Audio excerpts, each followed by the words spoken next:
इस कार्यक्रम के पुण्यार्चक हैं श्री कंवर लाल जी, महावीर प्रसाद जी पाटनी, आर के ग्रुप, मदनगंज, किशनगढ़, राजस्थान।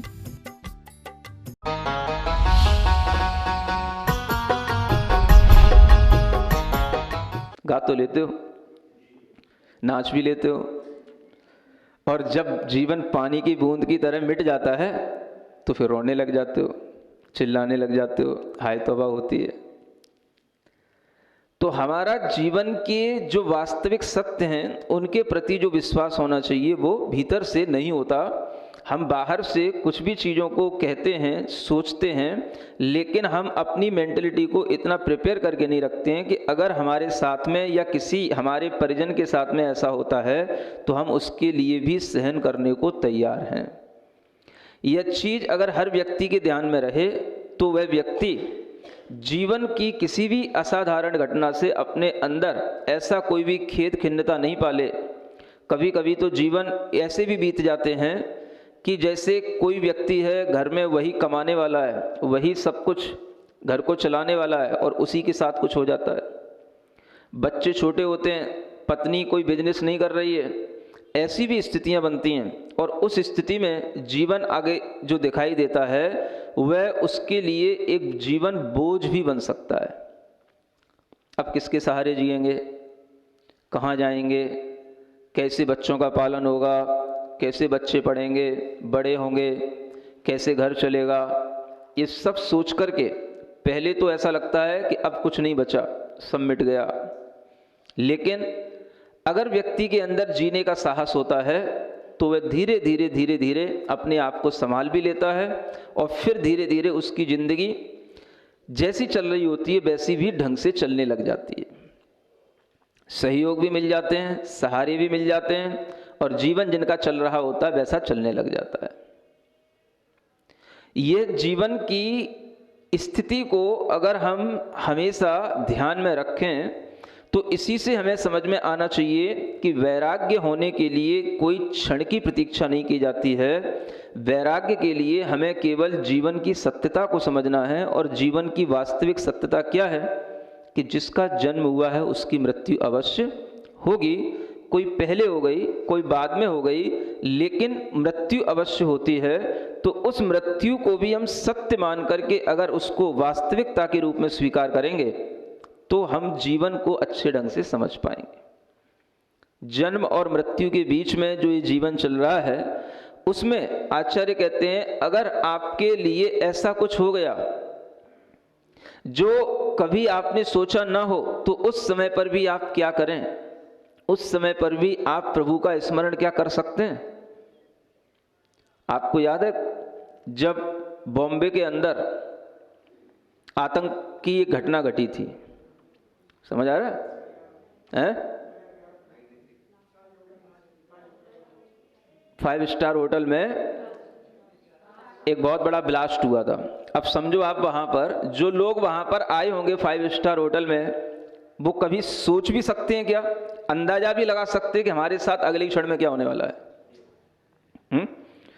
जो वहां पर पहुंचे होंगे सब अच्छे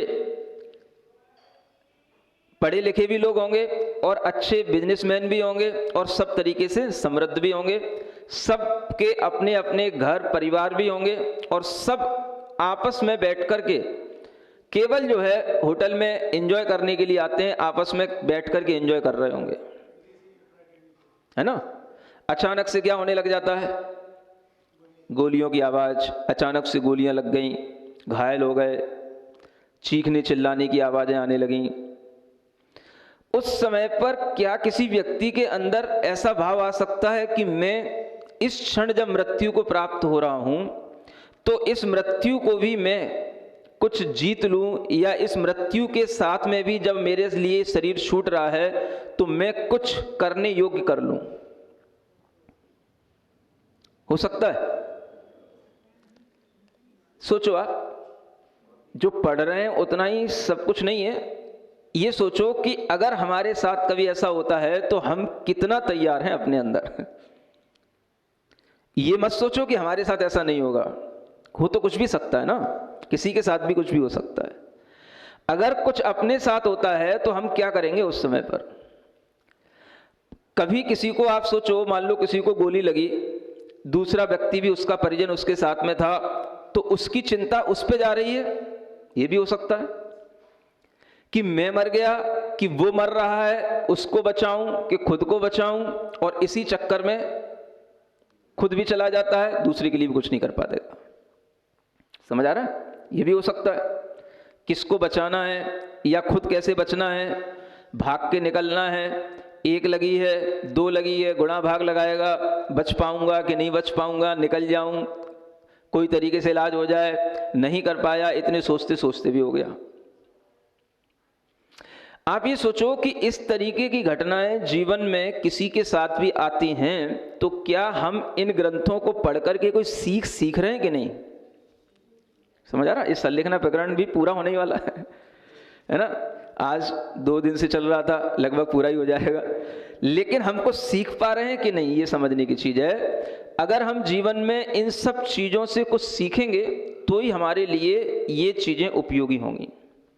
आदमी इतने अपने भीतर से, इतने अपने भावों के फोर्स में रहता है कि वो इन चीजों को बिल्कुल इग्नोर करता चला जाता है। अगर उसे कभी ये चीजें सीखने का मौका भी मिलेगा तो सीखना नहीं चाहेगा, टाइम नहीं है, अभी मेरे साथ ऐसा कुछ नहीं होने वाला है, ये मेरे लिए अभी उपयोगी नहीं है, अभी मुझे इन चीजों की कोई आवश्यकता नहीं है। समझ आ रहा? मैं जल्दी में हूं महाराज, अभी नहीं सुनना है, बाद में सुनूंगा। आदमी के पास टाइम नहीं है इन चीजों को सीखने का, और जब ये घटनाएं हो जाएंगी तब उसके पास में उसके लिए कोई भी ऐसा बुद्धि में नहीं खुद पाए। क्या ऐसा कर सकता है? कल यहां पर एक बेटा आया, सुनो कान खोल के, जयपुर के पास एक ब्यावर स्थान है, समझ आ रहा है? वहां से उसके माता पिता बेटे को लेकर के आए, बेटा सीए कर रहा है ना, अभी उसकी उम्र केवल 21-22 साल की है, उसको कैंसर हो गया, और कैंसर भी ऐसा 4th स्टेज का कि डॉक्टरों ने भी कह दिया है इसके लिए अब कुछ हो नहीं सकता है। समझ में आ रहा है? वो बेटा यहां तक क्यों आया? क्योंकि उसके माता पिता धार्मिक थे, वो भी धार्मिक है, थोड़ा सुनता था, तत्वार सूत्र की क्लास चलती थी, पढ़ता था, ज्ञानार्णव के प्रवचन आते थे, सुनता था। सुन रहे? इन सब बातों को सुनते सुनते उसके मन में आया कि मुझे महाराज के पास जाना है, दर्शन करने जाना है। आया, अपनी बात बताई। समझ आ रहा है? अब समझो कि 22 साल का, 21 साल का वो लड़का है, माता पिता उसे खुद देख रहे हैं, और वो सब, उन्हें माता पिता को भी पता हो रहा है और उसको भी पता हो रहा है कि डॉक्टर ने कह दिया जीवन नहीं है। अब बताओ सब परिवार के ऊपर उस समय क्या हो रहा है? समझ आ रहा है? फिर भी देखो माता पिता का साहस कि ये बेटा चाहता है महाराज जैसा आप कहते हो इसका समाधि मरण हो, ये वही भावना लेकर के यहाँ आया है। समझ आ रहा है? इसको बोलते हैं ज्ञान, इसको बोलते हैं जागृति, है ना? अब उसके लिए ये भाव आया, यहां तक आया, इसका मतलब ये है कि उसके अंदर कहीं ना कहीं वो ज्ञान जब सामने आ रहा है कि हमें ऐसा सुनने में आया था, अब हमारे सामने स्थिति बन रही है कि उसकी आंतों में कैंसर है, उसको डॉक्टर ने कहा कि इसको ऑपरेट भी नहीं कर सकते हैं क्योंकि ऑपरेशन होने के बाद बचने की कोई चांस नहीं। समझ आ रहा है? 12 बार उसको कीमो हो चुका है। ऐसी स्थिति है कि अब वो कुछ ही महीनों का, बहुत बहुत 1 साल का। अब आप समझो, मैंने उनसे पूछा कितने बेटे हैं तुम्हारे, तो कहने लगे एक ही बेटा है, एक ही बेटी है, बेटी की शादी हो चुकी है, ये भी एक बेटा है। अब समझो आप क्या करना है? रोना है तो रो लो। समझ आ रहा है? आप सोचो कि ये भी एक जीवन है, ये भी एक परिवार है, ये भी एक घर है, इनके साथ भी कुछ हो रहा है, ये कैसे जीवन से उबर रहे हैं, कितना साहस है माता पिता के अंदर कि बेटे को लेकर के आए। माता पिता भी कह रहे हैं बेटी की इच्छा ये है। समझ आ रहा है? बेटा खुद भी कह रहा है कि मेरी इच्छा है महाराज ऐसा ही कुछ करना है जिससे कि ये जीवन सफल हो जाए। अब आप सोचो क्या उम्र है,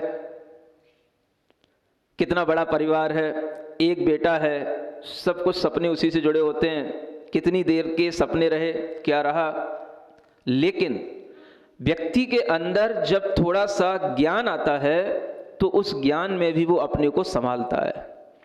आंसू भी आ सकते हैं, दुख भी हो सकता है, लेकिन फिर भी उसे पता होता है कि क्या करें, जीवन का ये सत्य हमें देखना है, हमारे सामने से गुजरना है, इस सत्य को भी हमें स्वीकार करना है, इसका साहस भगवान हमें मिले।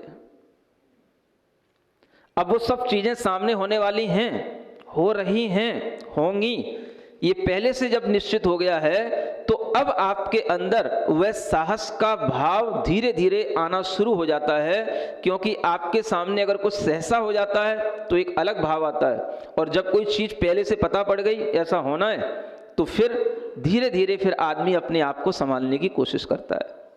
किससे संभाले? बस यही एक आलम्बन रह जाता है, श्रुत ज्ञान का आलम्बन। समझ आ रहा है?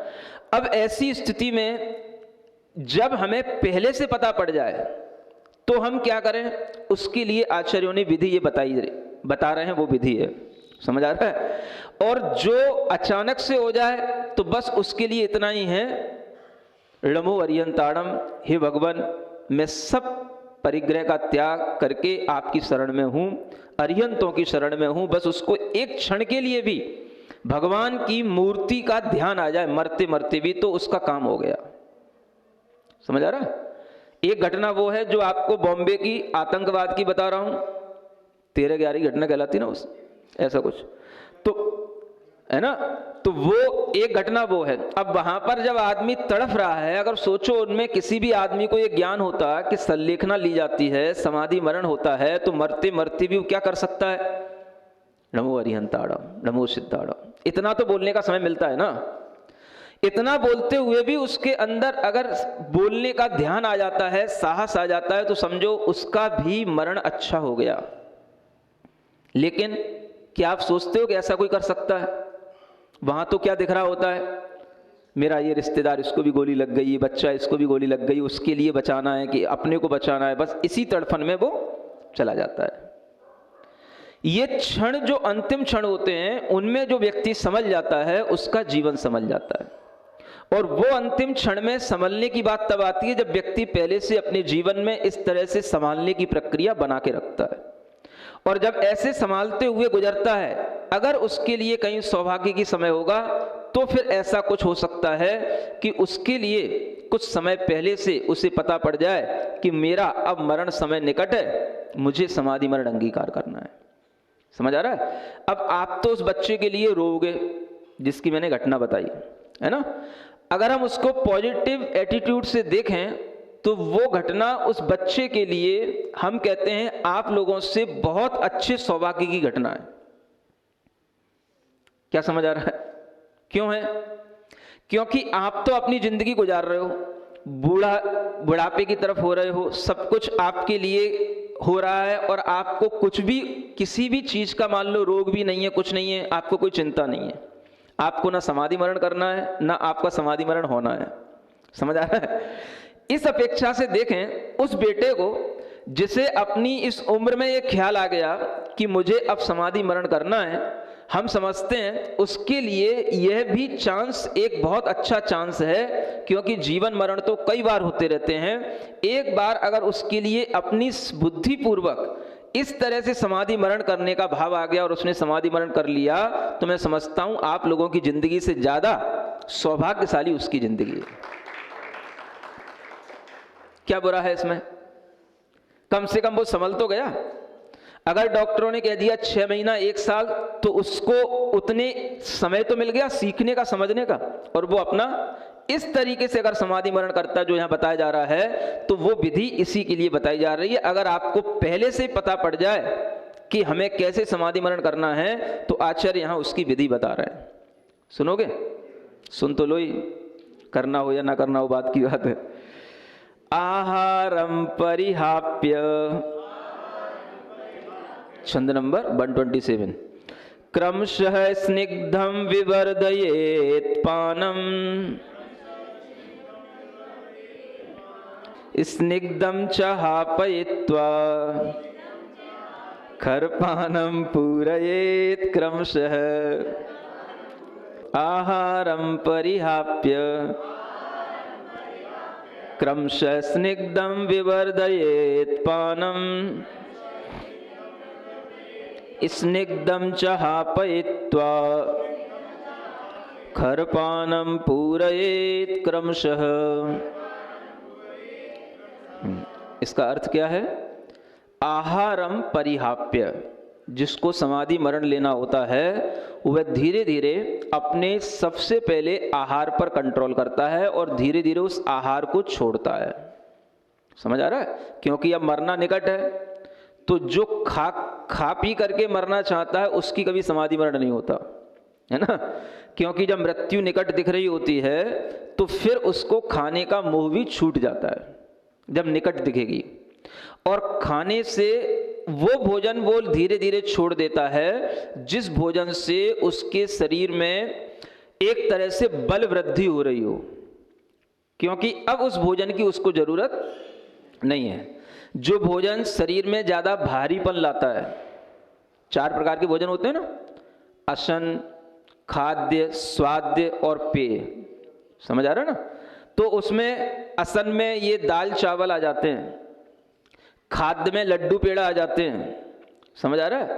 और स्वाद में जो ये लौंग इलायची वगैरह ये आ जाती हैं, और पेय में आपका सारा पदार्थ आ जाता है जो भी है ना, दूध पानी इत्यादि। तो इस भोजन में मुख्य रूप से जो पहले 2 क्वालिटी का भोजन है, अशन और खाद्य, पहले वह इसको छोड़ता है, और इसमें भी पहले खाद्य को छोड़ता है। पहले क्या छोड़ना? अब लड्डू रसगुल्ला खाने से क्या होगा? समझ आ रहा है? वो तो अब पचाने की भी क्षमता नहीं रहेगी, तो पहले तो उसको छोड़ना।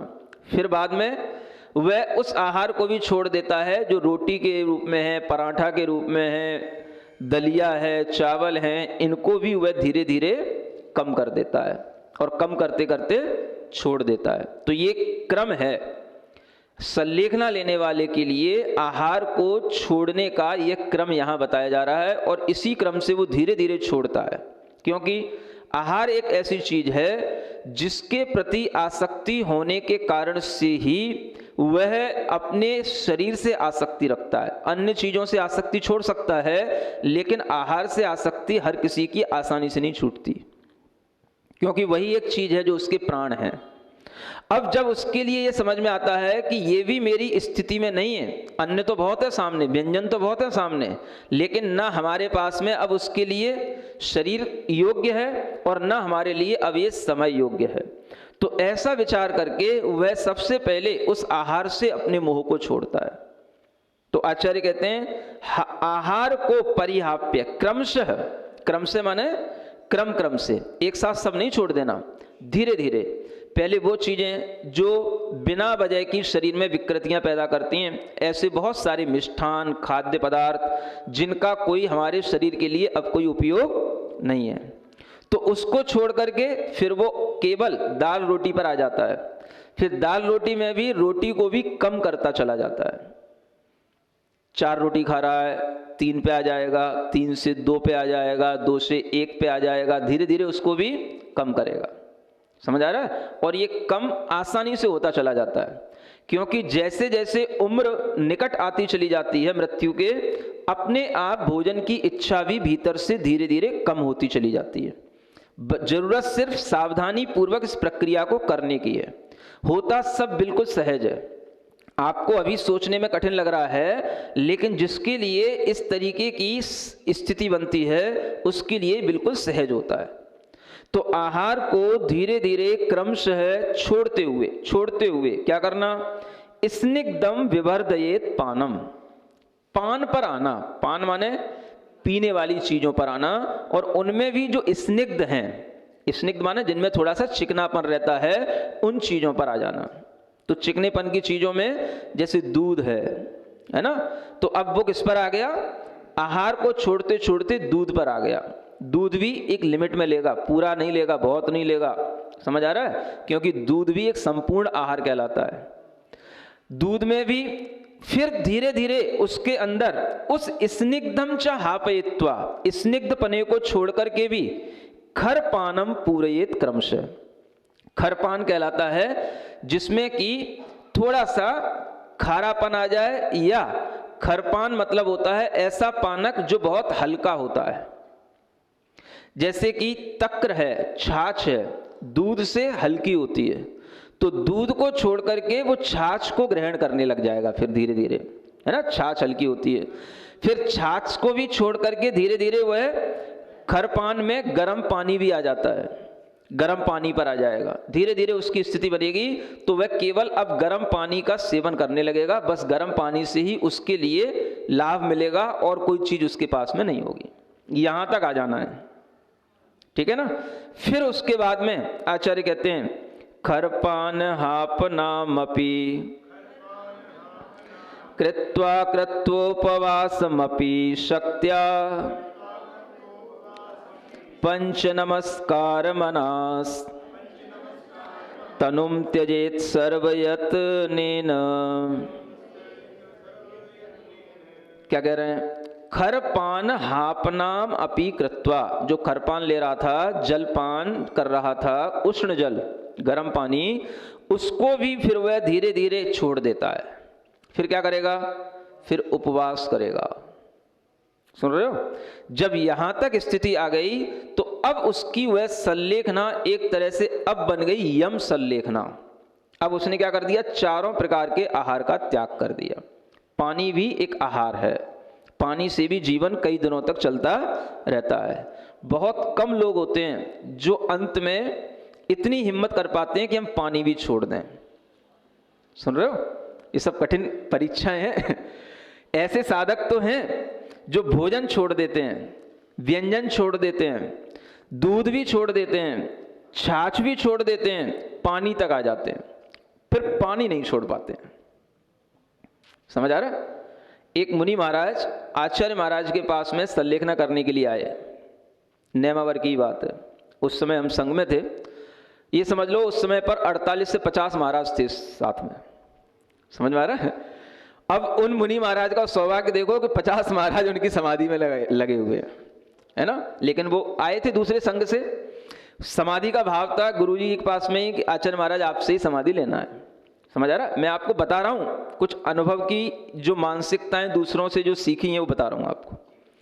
अब वो दूसरी जगह से सीख करके आए थे कि जीवन में अंत तक हमें पानी छोड़ना नहीं है। क्या सीख के आए वो? सुन रहे हो? जो भी उन्होंने ग्रंथ पढ़े हो, जो भी उन्होंने कहीं से सीखा हो, उनके दिमाग में धारणा थी कि मुझे पानी नहीं छोड़ना है।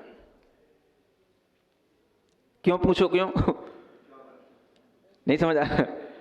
उनसे पूछा गया, एक बार बातचीत की उनसे, तो उनकी बात को पकड़ में आ गई, उनकी भावना पकड़ में आ गई। उनकी भावना थी कि पानी छोड़ने के बाद में कहीं तड़फन हुई और फिर हमें कहीं उस तड़फन को सहन नहीं हुआ तो मैं कहीं पानी का कीड़ा ना बन जाऊं, पानी का जीव ना बन जाऊं, इसलिए पानी नहीं छोड़ूंगा।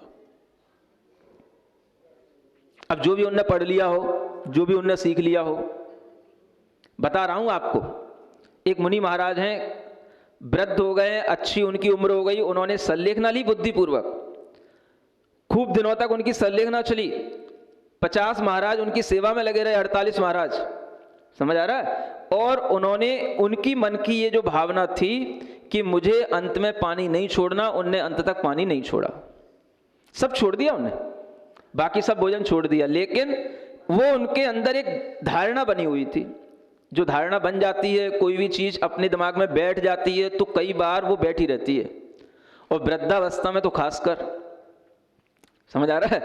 अब जब उनके लिए वो धारणा बन गई तो वह रोजाना आहार पर उठते थे, पानी उन्हें जरूर लेना है। समझ आ रहा है? उनकी सल्लेखना तो हुई, लेकिन आप समझे कि जिस समय पर वो पानी ले रहे थे, वो पानी लेते लेते ही उसी समय पर उनकी सल्लेखना हो गई थी, उसी समय उनके प्राण निकल गए। अब समझो आप क्या होता है। जो लोग ऐसी धारणा बनाते हैं, ये धारणा भी गलत है। पानी लेना और पानी छोड़ना, इससे कोई तड़फन का संबंध नहीं है। धीरे धीरे जब हमारे अंदर इतना बड़ा त्याग हो गया तो पानी की 2 बूंद 4 बूंद, अंत में ऐसी स्थिति देखी है हमने कि अपनी अंजलि ही नहीं बनती है। 2 अंजलि पानी सटकने के लिए भी ताकत नहीं रहती गले में। नहीं समझ में आ रहा? पानी सटकने के लिए भी ताकत चाहिए पड़ती है, वो भी नहीं रहती। लेकिन अगर हमारी धारणा ऐसी बन गई कि हमें पानी नहीं छोड़ना है तो व्यक्ति पानी नहीं छोड़ता है। जबकि वो स्थिति क्या है, अब आपको पानी भी छोड़ देना चाहिए, क्योंकि अब आपके लिए ये एक कटोरी पानी, आधा गिलास पानी से कुछ नहीं होने वाला है। ये पानी भी जब आप छोड़ोगे तब आपके लिए पूर्ण रूप से 4 प्रकार के आहार का त्याग कहलाएगा, अन्यथा वो 3 प्रकार के आहार का त्याग कहलाएगा। वो एक नियम के रूप में आपकी सल्लेखना कहलाएगी, यम सल्लेखना नहीं कहलाएगी। सल्लेखना तो है, साधक हैं, अच्छा है, सब कुछ है, लेकिन जो गुड बेटर बेस्ट डिग्रियां तो हर जगह होती हैं, समझ आ रहा ना। तो जो 100% मार्क्स मिलने चाहिए, जो बेस्ट होना चाहिए था, वो नहीं हो पाया।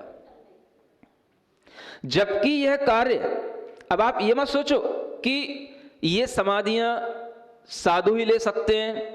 मैं आपको ऐसे उदाहरण भी दे रहा हूं कि जो साधु समाधि नहीं ले पाए, समझ आ रहा ना। और ऐसे भी उदाहरण मैंने आपको कल बताए थे कि एक श्रावक ने भी 2 प्रतिमा के साथ में अच्छी अच्छी समाधियां ली, समझ आ रहा है। तो इसका कोई मैटर नहीं है कि कोई साधु ही समाधि ले सकता है कि श्रावक समाधि नहीं ले सकता है। जिस व्यक्ति के अंदर जैसी श्रद्धा होगी, जैसा उत्साह होगा, उसके अंदर ये चीज घटित होगी।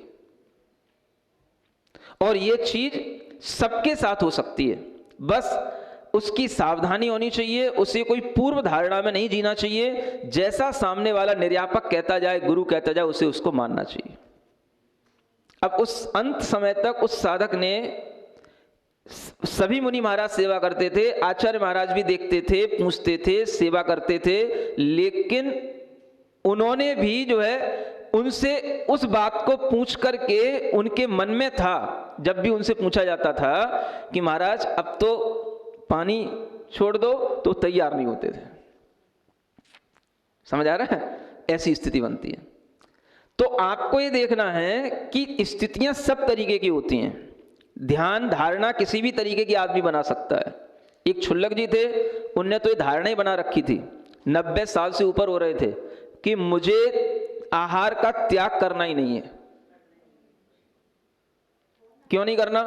क्योंकि आहार का त्याग करूंगा तो फिर कहीं भीतर छटपटाहट होगी, तो आहार ही फिर हमें कहीं ध्यान ना रहे, इसलिए कहीं फिर मैं आहार में ही कुछ ना बन जाऊं, तो वो भी आहार का ही त्याग नहीं करे। आहार करके आता हूं महाराज, 9 बार नमोकारण पढ़ के, सिद्ध भक्ति पढ़ के अपना आगे के लिए संकल्प पूर्वक त्याग कर देता हूं। जितना बनता है उतना ले लेता हूं और बाद में पूरा दिन भर के लिए आगे के लिए त्याग कर देता हूं। मरण हो जाएगा तो भी मेरे लिए समाधि मरण है। नहीं करा उनने, और उनका मरण ऐसे ही हुआ। आहार करके आए, दोपहर में बैठे, 2 घंटे बाद उनकी मृत्यु हो गई, फुर्सत हो गए। समझ आ रहा है? तो मैं ये कह रहा हूं, ये हिम्मत वालों का काम है। मृत्युंजयी इसलिए कहा जाता है, ये हर कोई नहीं कर सकता, इसके लिए हिम्मत चाहिए। और हिम्मत किसी में भी आ सकती है। आप समझते हो, पशु में भी हिम्मत आ सकती है। क्या सुन रहे हो? एक घटना सुनाऊं आपको। एक बहुत अच्छी समाधि जो मुझे याद रहती है, सुनो। मांडलगढ़ एक स्थान है राजस्थान में। कौन सा? हाँ, वहां पर ऊपर किला बना हुआ है और किले पर एक बहुत अच्छा प्राचीन मंदिर बना हुआ है, नीचे बस्ती है। जब मैं वहां पहुंचा तो नीचे दर्शन करने के बाद, नीचे भी दर्शन है, नीचे समाज है, आहार चर्या करने के बाद मैं ऊपर गया किले पर कि आज रात में वहीं पर विश्राम करूंगा, और वहां पर भी मंदिर है, स्थान है। तो किले पर मंदिर के लिए जाते हुए रास्ते में बहुत सारे और भी दूसरे लोगों के स्थान बने। पहले वहां पर राजाओं के किले हैं, तो राजाओं के स्थान बने, बावड़ियां बनी, एक बहुत बड़ा तालाब बना हुआ था। थोड़ी देर मन हुआ, अच्छा स्थान है, चारों तरफ जंगल है, बीच में तालाब है, समझ आ रहा, पानी भरा हुआ था। किनारे पे बैठ गया, थोड़ी देर के लिए चिंतन करता हूँ, बैठता हूँ। तो दोपहर का समय था, लगभग 3 बजे का, है ना, हल्की हल्की सी ठंड का समय था, हल्की धूप आ रही थी, हल्की ठंड थी, तो बैठ गया। थोड़ी देर बाद जो बच्चे लोग साथ में थे, वहां पर तालाब के किनारे एक कोई भी जंतु उनको ऐसा दिखाई दिया जो बार बार ऊपर आने चाह रहा है और नीचे जा रहा है। तो उन बच्चों ने उस पर कुछ कंकड़ वगैरह मारा, तो वो वहां से हट करके दूसरी जगह आ गया। और फिर वो ऐसा प्रयास कर रहा था कि जैसे जो बावड़ियां कभी आपने देखी, उनमें स्टेप बने होते हैं नीचे, है ना, तो वो जो है उससे चढ़ करके ऊपर आना चाह रहा था। जब उसको छेड़ा गया तो वो और दूर हो गया, दौड़ने लग गया इधर से, और फिर वो और दूर हो गया। देखते देखते थोड़ा थोड़ा सा जब लोगों को देखने में आने लगा तो उन्हें पता पड़ गया कि ये एक कोई जली जंतु है या कुछ है, ये बार बार इससे निकलना चाह रहा है या इसमें फंस गया है, पानी में निकल नहीं पा रहा। तो अब उसको पकड़ने के लिए लोग तैयार होने लगे। उसने बहुत बड़ा, जैसे मान लो इस हॉल से भी बड़ा बहुत बड़ा वो तालाब था, उसका पूरा एक चक्कर लगाते हुए हम जहाँ बैठे थे, ऊंचाई पे बैठे थे, वो वहाँ पर आकर के उसी स्थान पे, मतलब वो तो बहुत नीचा था, 10 फुट नीचे होगा, वो ऊपर चढ़ने का प्रयास कर रहा है। समझ आ रहा है? और हम वहाँ बैठे बैठे देख रहे हैं नीचे कि देखो ऊपर चढ़ने का प्रयास कर रहा है। ऊपर देखने में इतना आ गया कि ये एक ऐसा जीव जंतु है जो बहुत बड़ा है, उसकी पीछे की जो हिस्सा है, उसके पीछे की जो टांगे हैं वो खराब हो गई थी, क्योंकि जो उस तालाब में दूसरे कीड़े होंगे या मछली होंगी उन्होंने उसको खा लिया। आगे की 2 टांगें काम कर रही थी, पीछे की टांग काम नहीं कर रही थी, इसलिए वो उस पर चढ़ नहीं पा रहा था। लोगों ने उस पर डंडी लगाई, कुछ किया उसको ऊपर लाने का, थोड़ा भारी था, वो ऊपर नहीं आ पाया। समझ आ रहा है? फिर उसने एक चक्कर फिर इसी दौड़ धूप में लगा लिया, पकड़ते पकड़ते लोग उसको निकालना चाह रहे थे कि इसको बचा लें, इसको ऊपर निकाल लें, है ना। जब कोई तरीका नहीं दिखा तो फिर लोगों ने उस पर जो है एक रस्सी का जाल बना करके और उसको ऊपर जो है फंदे में फंसा करके उसको निकाल लिया। बाहर निकल के आया, बहुत मोटा सा हो गया था, कुछ तो विकृति के कारण से। वो था जंतु, उसका नाम था सेही। समझ आ रहा है? कभी आपने देखी नहीं होगी, मैंने भी पहली बार देखी थी ढंग से। क्या था वो? सेही, अनंतनाथ भगवान का चिन्ह। समझ आ रहा है?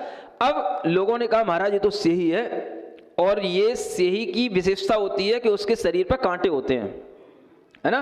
वो अपने बचाव के लिए अगर कोई दूसरा आक्रमण करता है तो अपने शरीर के कांटों को खोल लेती है, फैला लेती है और उससे अपना बचाव कर लेती है। तो महाराज अब मेरा मन हुआ कि मैं उसके पास जाऊं, देखूं, तो लोग रोकने लगे, महाराज ये मांसाहारी प्राणी है, ये काट ना ले, है ना। वो जो है उसके, वो जो उसके अपने कांटे होते हैं वो निकाल दे, छुपा दे, कुछ कर दे, तो कोई बात नहीं। जब उसकी स्थिति ऐसी देखी कि वो बिल्कुल ही मतलब सहमा हुआ है प्राणी, बिल्कुल ही जो है वो डरा हुआ सा है, तो उसमें ऐसी कोई स्थिति नहीं दिखी। उसके पास में जाकर के जब देखा तो लोग वहां पर जो खड़े थे बहुत डर रही थी वो सेही, समझ ना, बहुत डरी हुई थी। अब जाने कब से पानी में पड़ी होगी, ऊपर जंगल था तो वो जंगल से कहीं सरकते सरकते पानी में गिर गई होगी। अब पानी में गिरी तो जंगली वो पानी के जंतुओं ने उसको आधा खराब कर दिया, खा लिया। तो वो जो है अब वह डरी हुई थी बहुत ज्यादा, और उस समय पर उसके आसपास जो लोग थे उसके कारण से उसने अपने कांटे उठा रखे थे, पूरे खोल रखे थे, ठीक है ना। जब हम वहां पहुंचे हमने कहा तुम लोग यहां से हटो, केवल 1-2 बच्चे रहे, बाकी सब भीड़ को हटाया। उसको वहां पर जाकर के जैसे किसी मनुष्य को समझाना होता है ना, उसकी आंखें देख करके वो ऐसे खोल के देख रही थी जैसे कोई मुझे क्या करने वाला है। समझ आ रहा है ना? उसकी हालत देख करके उसको सहलाते हुए, तुम्हारे लिए यहां पर कोई कुछ नहीं बिगाड़ेगा, बिल्कुल निश्चिंत रहो, शांत हो जाओ, कोई डरने की बात नहीं। णमोकार मंत्र उसको सुनाना शुरू कर दिया। जो तुमने पाप किया था उस पाप के फल से तुम्हारी ऐसी दशा हुई है, अपने मन में विचार कर लो, हमें किसी भी तरीके का अब कोई हिंसात्मक भोजन नहीं करना, किसी को मारना नहीं, कोई पाप नहीं करना। किसको समझा रहा हूं? सही को, तुमको नहीं। जैसा ही उसके लिए ऐसा बोला, उसने अपने सारे कांटे सिकोड़ लिए। कांटे सिकोड़ने का मतलब हो गया, मैं समझ गया ये आश्वस्त हो गई। अब इसको समझ में आ गया मुझे डर नहीं है। समझ आ रहा है? ऐसा करते करते वहां पर 4 बज गए। समझ आ रहा है? जाना था अपने को दूसरी जगह, क्योंकि ठंड का टाइम है। अब क्या करें? अब उसकी सुरक्षा की बात थी। बगल में एक छोटी सी ऐसी खो टाइप की थी, मतलब ऐसा थोड़ा सा दबा ढका स्थान। मैंने बच्चों से कहा कि इसको जो है इस स्थान तक, यहां तक पहुंचा दो, लेकिन वो बच्चे भी उसको उठा नहीं पाए, वो बहुत भारी हो गई थी। और उसका पीछे का हिस्सा खराब था। मैंने कहा इसके ऊपर थोड़ी हल्दी ला करके डालना, तो उसने, बच्चों ने उसको इतना तो कर दिया, हल्दी ला करके डाल दी। और फिर बाद में कुछ लोगों ने कहा महाराज ये जंगली जानवर है, इसको फॉरेस्ट के लोग आएंगे, इसको उठा ले जाएंगे, इसकी सुरक्षा कर लेंगे। मैंने कहा भाई कोई बात नहीं, इसकी सुरक्षा हो जाने दो, अगर फॉरेस्ट के लोग इसको बचा लेंगे तो अच्छी बात है। शाम को फ़ोन किए गए, रात के करीब 10-11 बजे फॉरेस्ट के लोग आए होंगे, बड़ी मुश्किल से उन्होंने उसको उठाने की कोशिश की। वो फॉरेस्ट के लोग भी उसको ना उठा पाए। अब वो फॉरेस्ट के लोगों ने भी जो है उसको उठा करके बस वो जो स्थान में देख गया था उसी स्थान पर उन्होंने ले जाकर के उसको रख दिया। समझ आ रहा है? मुझे कुछ पता नहीं रात में क्या हुआ, जो श्रावकों को जितनी चर्चा हो गई थी उन्होंने जो कर लिया सो कर लिया। सुबह पूछा क्या हुआ कि महाराज फॉरेस्ट के लोग आए थे, वो ले गए होंगे, है ना। अपन सुबह सुबह अपना दर्शन करके और अपनी चर्या करने के लिए नीचे चले गए। संयोग की बात कि उस दिन मैंने विहार नहीं किया, मैं फिर दूसरे दिन वहीं पर रुकने का फिर मन हुआ, मैं फिर ऊपर आया और वही टाइम था 3 बजे का। समझ आ रहा है? मैंने आकर के देखा, पूछा, मैंने कहा क्या हुआ उसका, कल जो सही थी उसका। तो बच्चों ने जाकर देखा इधर उधर, वो तो उसी एक कोने में रखी हुई थी, बैठी हुई थी। तो मैंने कहा देख जाई जिंदा है कि नहीं, तो देखा वो जीवित है। अब उसकी सांसें चल रही थी। समझ आ रहा है? उस समय हम उसके पास में पहुंचे, उस समय तक उस सेही ने कुछ भी खाया पिया नहीं था। समझ आ रहा है? उसके सामने बच्चों ने कुछ दूध ला करके रखा, पानी ला करके रखा, कुछ दूसरा भोजन ला करके रखा। उसने किसी भी भोजन से कोई हाथ नहीं लगाया, कुछ भी नहीं खाया, और इतने अच्छे ढंग से वो बिल्कुल शांति से बैठी थी। मुझे उसको देख करके इतना, मतलब उसकी भोलापन, उसकी मासूमियत देख करके मुझे ऐसा लगा कि इसके अंदर पूरा का पूरा भाव वो आ चुका है जो मैं चाह रहा था। समझ आ रहा है? क्या भाव? मतलब 24 घंटे गुजर चुके, उसने कुछ नहीं खाया। और सबसे बड़ी बात मुझे आश्चर्य की ये लगी कि फॉरेस्ट के लोग इस छोटे से जानवर को उठा नहीं पाए, जबकि उनके पास सब आइटम होते हैं। जब बड़े बड़े भैंसे और गाय और सब बैल उठा सकते हैं, एक इतना सा जानवर नहीं उठा पाए, और वो उसको वहीं छोड़ के चले गए। उसको मैं दूसरे दिन देखता रहा और देखते देखते उस समय पर भी उसको डमोकार मंत्र सुनाया। समझ आ रहा है? और उसकी सांसें चल रही थी, इतनी शांत बैठी थी कि उसको देख करके लगा कि कितनी शांति उसके मन में आ गई है। जितनी शांति उसके अंदर दिख रही थी उससे ज्यादा शांति मेरे अंदर आ रही थी। क्यों आ रही थी? कि एक प्राणी मरते समय पर बिल्कुल शांत भाव से, निश्चिंतता के भाव से बैठा है, इससे बढ़कर के अभय दान और कुछ नहीं हो सकता। इसको बोलते अभय। उसको अभय मिल गया, कोई आकुलता नहीं। जहां उसको वो छोड़ गए थे, बिठा गए थे, वहीं बैठी थी, ना 1 इंच इधर उठी, ना कुछ भी उसने छटपटाहट की, और वो वहीं बैठी बैठी। सबसे बड़ी बात, उसका शरीर पीछे का घायल था, ना कोई वहां चींटी थी ना मक्खी थी, सब कुछ बिल्कुल उसने अपने पीछे के हिस्से को सिकोड़ लिया था। ऐसा लग ही नहीं रहा था कि पीछे से वो घायल है। इतनी अच्छी दिख रही थी वो से ही, इतनी मासूम और इतनी शांत कि उसको देख करके लगा कि एक बहुत अच्छा काम हो गया, बहुत अच्छी जीव की रक्षा हो गई।